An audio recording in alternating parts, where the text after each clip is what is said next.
Zulm və onun ictimai həyatdakı təsiri. Abduri Muhammed Yusuf. Zulm sözünün lüğətdəki mənası bir nərsini öz o'rnuna qoymaslıq, işlarni layiq bo'lgan şəkildə qılmaslıq deganlik bo'lib, qısqası qilishga tegishli ishni joyida qilmaslik və uni boshqacha qilish zulmdur. İslam atalg'usida haqsizlik qilish, nahaq ish qilish, uval qilish degan ma'nolarni bildirdi. Umuman aytganda, zulm adolatning aksi bo'lib, barliq adolatsizlik va haqsizlik turlarining hammasini o'z ichiga oldi. Ammo zulm so'zidan mas'ullarning qo'l ostidagilarga va hukumatlarning xalqqa zulm qilinishini tushunish cho'ng xatolikdir. Chunki zulmning turlari intayin ko'p bo'lib, hayotlikning hamma sohalarida va insonlarning nurg'unlagan ish harakatlarida gap so'zlardagidek ko'rilib turadi. Zulm qilish qat'iy haromdir. Allah Taala zulmning hamma turini cheklagan bo'lib, zulm qiluvchilar cho'qim jazosini topadi. Allah Taala Qur'on Karimda butun insoniyatga qaratib, sizlardan kimki zulm qiladi ekan, uningga biz cho'ng azobni tetdimiz degan. Payg'ambar alayhissalom, zulm qilishdan saqlaninglar, chunki zulm qiyomat kunida zulmatlarga aylandi degan. O'ylamalar bu yerdagi zulmatlarni zulm qilg'uchining yo'lini to'sdigan qarong'uliklar yoki uning beshiga keladigan zo'r qiyinchiliklar deb sharhlagan. O'ylamalar zulmni mundoq uchga bo'lib tushuntirgan. Birinchisi, inson bilan Alloh o'rtasidagi zulmdir. Alloh taolo bandalariga qat'iy zulm qilmaydi. Ammo insonlar Alloh taoloning haqqini ado qilmaslik orqali uning haqqiga qarata haqsizlik qiladi. Bu xil zulmning eng cho'ngi Alloh taologa sherik keltirishdir. O'g'lim Alloh taologa sherik keltirmagin, chunki sherik keltirish haqiqatan cho'ng gunohdir degan oyat bu xil zulmni ifodalaydi. Ikkinchisi, insonlarning bir-biriga zulm qilishi bo'lib, Alloh taoloning buni so'zida ifodasini topadi. Ayıplanadiganlar faqat kishilarga zulm qildigan, yer yuzida nohaq zo'rlik zumbulik qildiganlardir. Ana shularga alamlik azob bor. Üçüncüsü, insanın özüge zulüm qilishi bo'lib, bu Allah Taalaning buni so'zda ifodasini topgan. Andın biz o kitapni bandalarimizdan biz tanlagan kishilarga miros qilib berdik. Ularning ba'zisi uning amal qilmay o'ziga zulm qiluvchidir, ba'zisi o'ttir holdir va ba'zisi Allohning irodasi bilan yaxshi ishlarni qilishga aldirg'uchidir. Mana bu katta in'omdir. Zulmning turlari. Birinchi, insonning o'ziga uval qilishi. Bu dinning va aqlning chek-chegarasidan chetnab ketish va Alloh taologa osiylik qilish bilan bo'ladi. Shaksizki, insonning Alloh taologa osiylik qilishi va gunoh masiyatlarni sodir qilishi uning o'ziga o'zi zulm qilganligidir. Kimki Allohning belgilamasidan chiqib ketadi ekan, u o'ziga zulm qilgan bo'ladi degan oyat buni ifodalaydi. Ikkinchi, ata-onalarning balalarini tarbiyalash ishlarida o'zlarining majburiyatlarini to'liq ado qilmay, ularga uval qilishi. Iymon etganlar, o'zinglarni va bola-chaqanglarni yiqilg'usi inson va tosh bo'ladigan qattiq qo'l farishtalar mas'ul bo'lgan do'zaxdan saqlanglar degan oyat buni ko'rsatadi. Shaksizki, insonlarning o'zini va bola-chaqalarini do'zax azobidan saqlab qolishning birdan-bir chorasi ularni Alloh taolo ko'rsatgan bo'yicha tarbiyalab chiqib, o'z burchini ado qilishdir. Balalarga kichikidan iymon, islom va axloq o'rgatish, yaxshi tarbiyalab yetishtirish, har xil fanlarda o'qitish, balalar uchun qilish tegishlikning hammasini joyida qilish ata-onalarning burchidir. Ata-onalarning o'z ustidagi farzand haqlarini joyida ado qilmasligi ularning farzandlariga zulm qilganlik bo'lib hisoblandi. Uchinchi, balalarning ata-onasini qaqshitishi va ularga qitirqinib xizmat qilmasligi. Ularning ata-onasiga qitirqinib xizmat qilmasligi, ularni gap so'zda yoki muomalada ranjitib qo'yishi, ularning ko'ngliga azor beradigan ishlarni sodir qilishi ularga zulm qilganlikdir.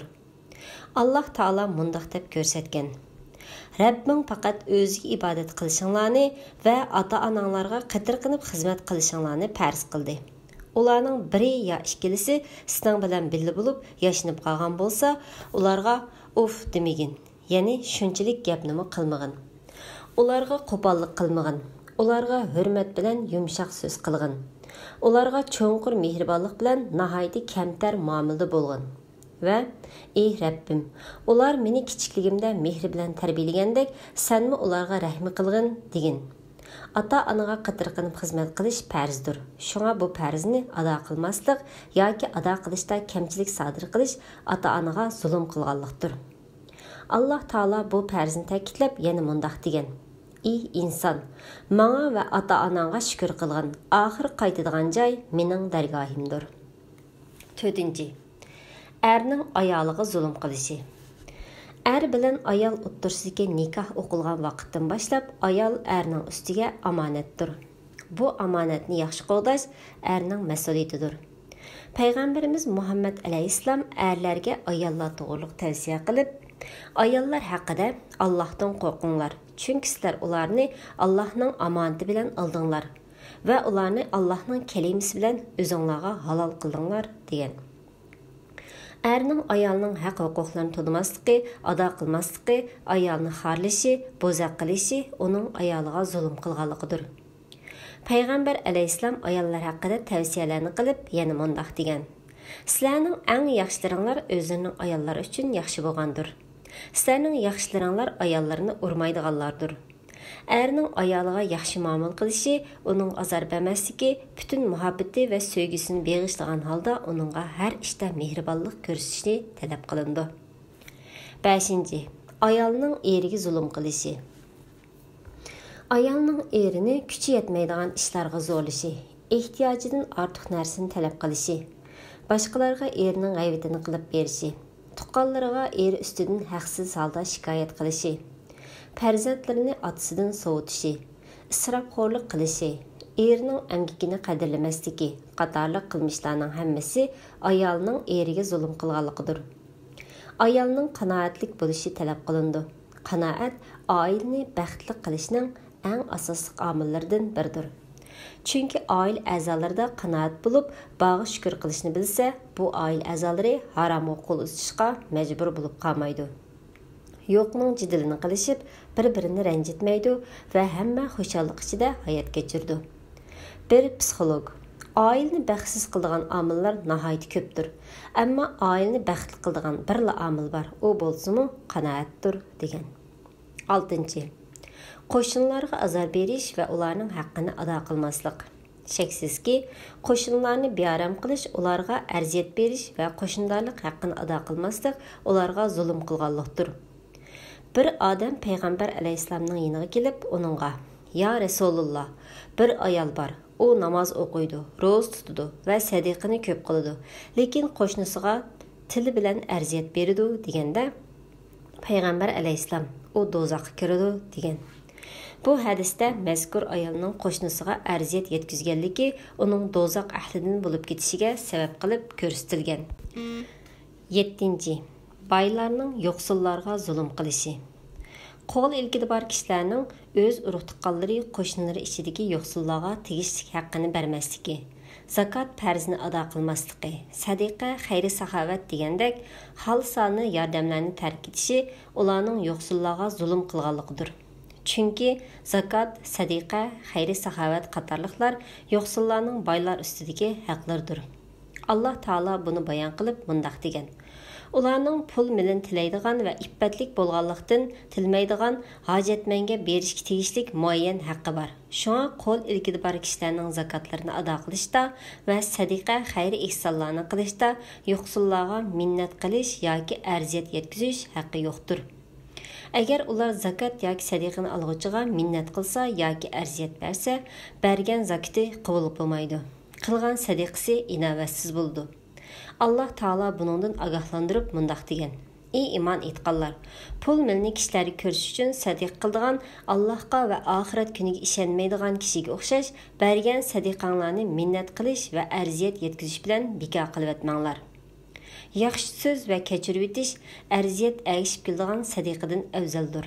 Reallik şunu isbotladiki, Alloh taolo in'om va sinoq tariqasida ato qilgan mol dunyoni Alloh taologa shukr qilish va muhtojlarning buningdan keyingi haqqini ado qilish yuzasidan jamiyatdagi ehtiyoj egalariga, yetim yesirlarga, faqirlarga, boqquchisi yo'q tullarga, har qaysi sohalarda ilm tahsil qilayotganlarga va o'z xalqining moddiy va ma'naviy jihatlarni taraqqiy qilib yukselishiga sarf qilib turgan boylarning boyliqlari kundan kunga hassilab oshidi va amaliyotdami oshmoqda.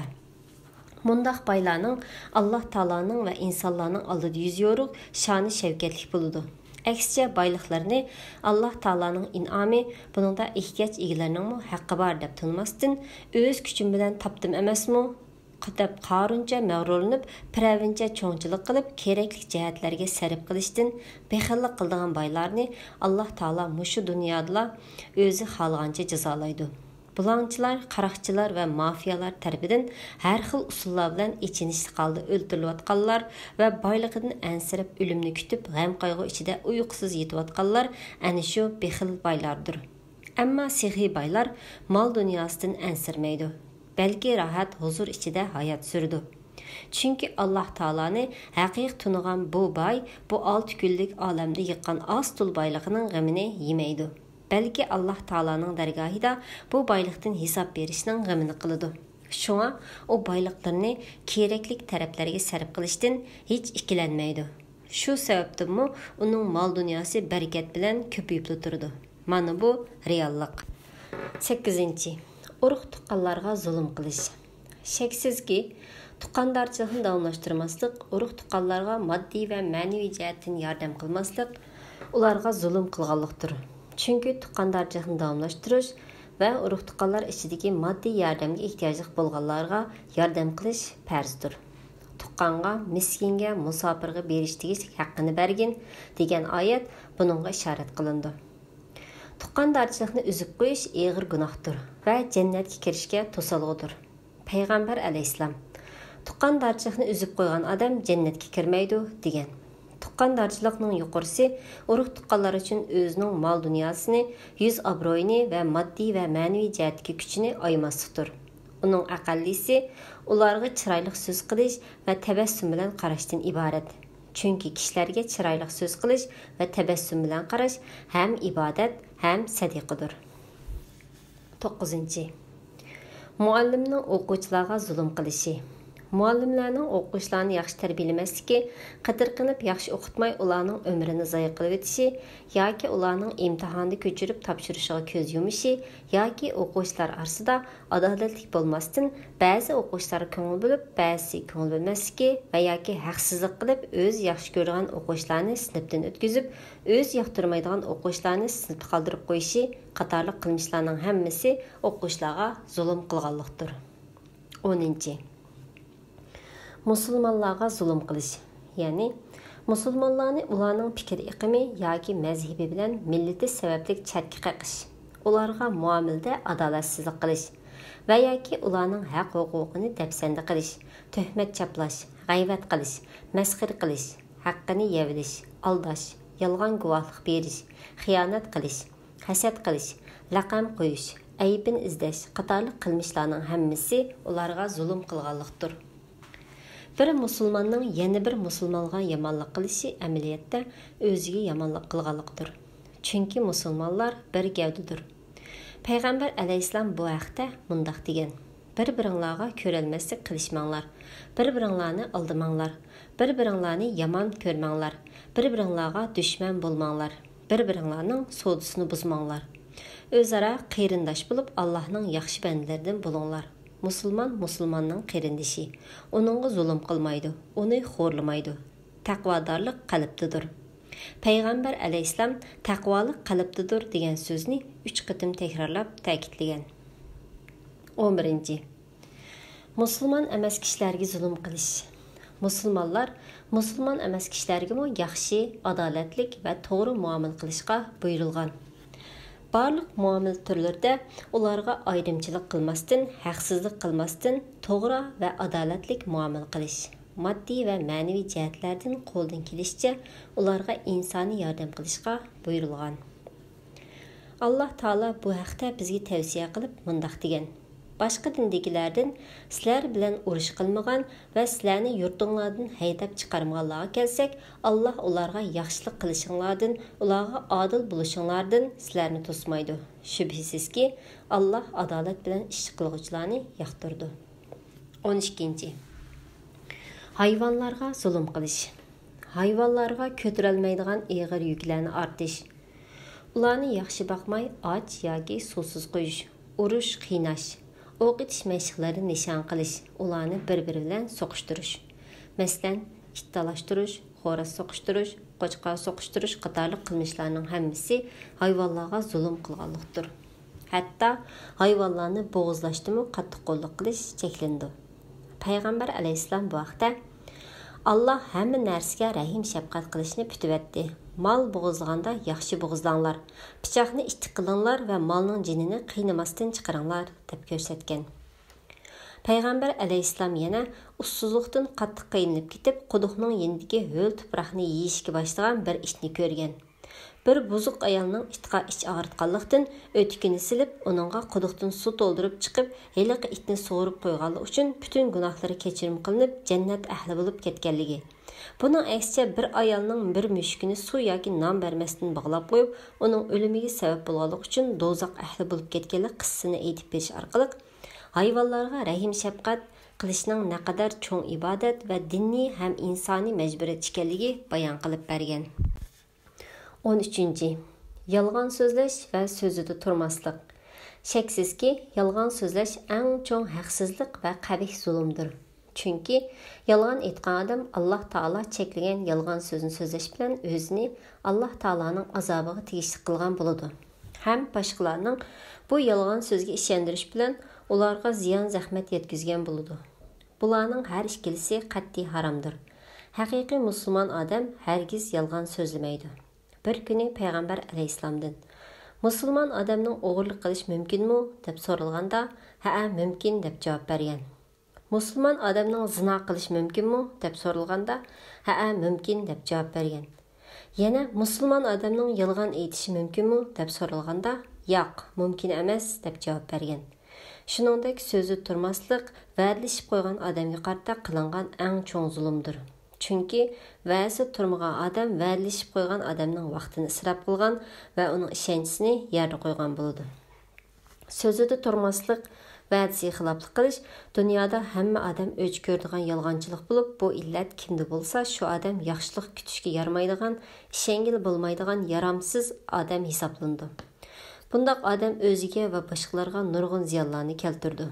Va'daga vafo qilmaslik, lavzi qilgan ishga ega bo'lmaslik iymonning ojizligidan darak beradigan munofiqlik xarakteriga ega yolg'onchilikdir.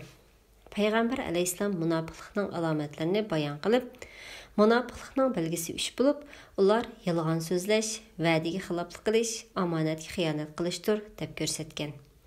Mana bu 3 ish ishonchni yo'qotishning omilidir. 14. Pora berish yoki pora ilish. Birovga pora berish yoki boshqalardan pora ilish har ikkisi zulmdir. Chunki pora olgan yoki pora bergan odam bu ishni faqat boshqalarning haqiqiy dafsanni qilib, o'z nafsiga cho'ng tortish uchunla qiladi. Poraxo'rlik birovning haqqini yevlish yoki uning xizmat o'rnini tortib olish yoki uning kelgan omadni o'ziga qartib olish yoki gunohsiz birini qarlash yoki biror jinoyatkorni oqlash yoki uning jinoyatini aniqlatish yoki qandaqla bir da'vo ishida qarshi tarafning haqqini o'ziga qartishdan iborat razil maqsadni amalga oshirish uchun ish ustidagilarga ma'lum miqdorda pul yoki pulga to'xtaydigan narsa berish deganlik bo'lib, parni bergan va olgan har ikkisi Allohning oldida qattiq gunohkor, insoniyat oldida aybkor bo'ldi. Poraxo'rlik eng yomon xiyonatchilik bo'lib, haq huquqlarning zoya bo'lishiga, adolatsizlikka va haqsizlikka, kishilarning manfaatiga nomardlarcha xirs qilishga, ularning haqlariga tajovuz qilishga, tuhmatlarni ortib, ularning obro'yini to'kishga, jamiyat tartibini buzishga, xotirjamlik, omonlik va ishonchning yo'qolishiga sabab bo'lgan intayin qabih va razil qilmish bo'lganligi uchun pora berish yoki ilish islom dinida emas, balki bütün dinlarda va bütün qonunlarda qat'iy haromdir.